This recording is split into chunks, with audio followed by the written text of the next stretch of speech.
Welcome to the Daily Influence, where our mission is to deliver a daily dose of positive influence that can uplift you personally or be shared within your sphere of influence. While not every episode may directly apply to your unique circumstances, we strive to provide insights and inspiration relevant to most people's daily, weekly, and monthly lives. Whether you are tuning in during the morning, noon, or night, the Daily Influence is here for you. Listen, share, and embrace the power of influence in your life.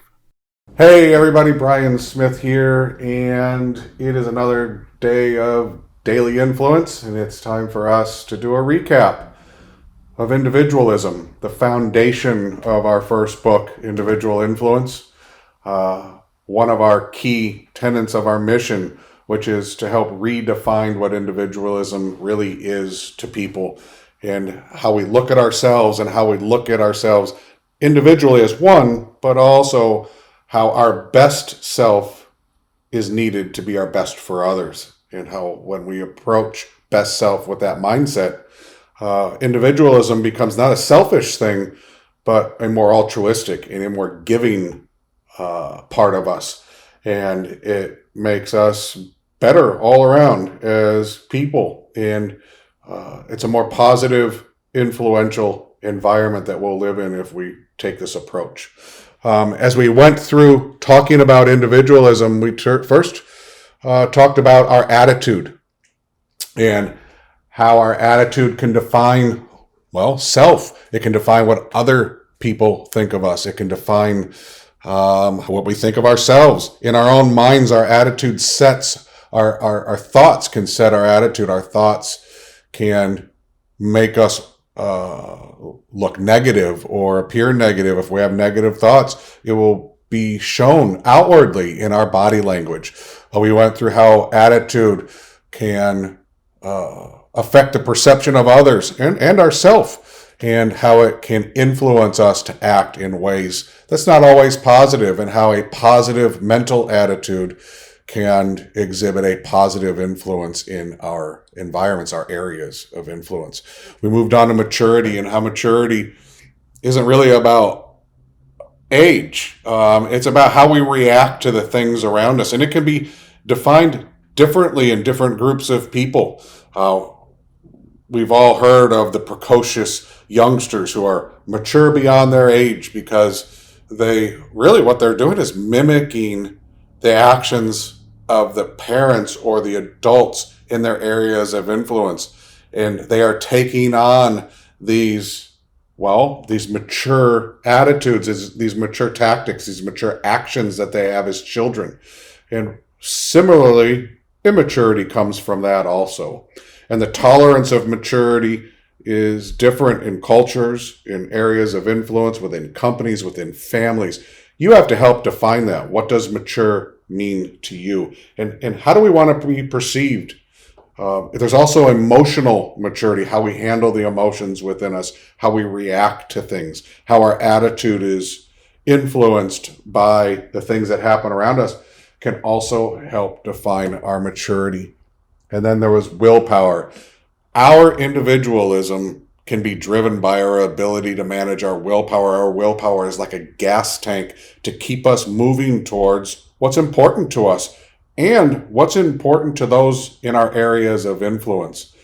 Do you find yourself struggling to finish things? Do you run out of that motivation, that willpower to get things done? And understanding what taps that willpower, and then also understanding what can recharge that willpower. Maybe it's a coffee break, tea break, maybe it's a walk, maybe it's a conversation, maybe it's talking to a loved one, maybe it's looking at something or doing something that recharges that willpower, gets you ready to move on to the next thing.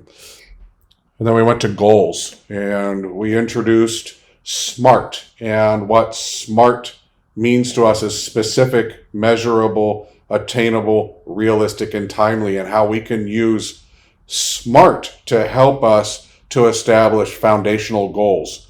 When we have goals, we know our path. Our goals can help define that path. They can help boost our positive attitude. They can help keep our willpower up. They can help us measure what might tap our willpower when things within our goals have milestones that might be more difficult or less difficult. But it gives us a foundational guideline to reach where we want to go. It also offers us a glimpse of how we can turn SMART goals into SMART actions. So not only is the place we want to be mapped out in a SMART way, but the steps we take are SMART. We're specific, measurable. We think about attainability. Is it realistic, and is this the right time? And all of the things we talked about in our goal, in our SMART goals, and how we can use that to help make us better and to help us reach whatever it is you want to reach in your area of influence. And then there's failure. Even if we're smart, we could be faced with failure, but failure is an opportunity to learn. Failure is not a negative, it's a positive.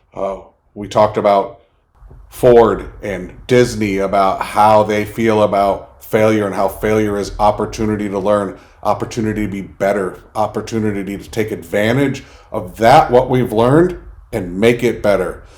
We can ask ourselves, what wasn't smart about what I just tried to do? And when you find out what wasn't smart, you can replace those with smart ideas, smart tactics, smart goals.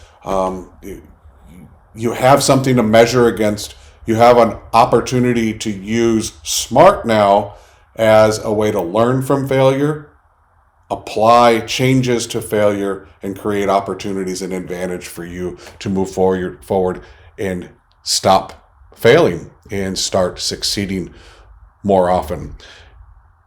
And then we talked about prosperity and the culmination of reaching our goals and having positive things happen to us is being prosperous. Prosperous is not always about wealth or status.